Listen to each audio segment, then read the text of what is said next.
નમસ્કાર મિત્રો, આજે આપણે દ્વારકામાં જોવાલાયક 8 સુંદર સ્થળો વિશે વાત કરવા જઈ રહ્યા છીએ.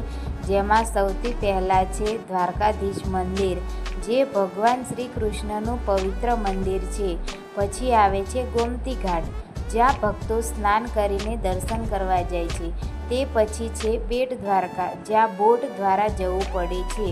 અને નાગેશ્વર જ્યોતિર્લિંગ, જે ભગવાનના શિવના 12 જ્યોતિર્લિંગમાંથી એક જ્યોતિર્લિંગ છે.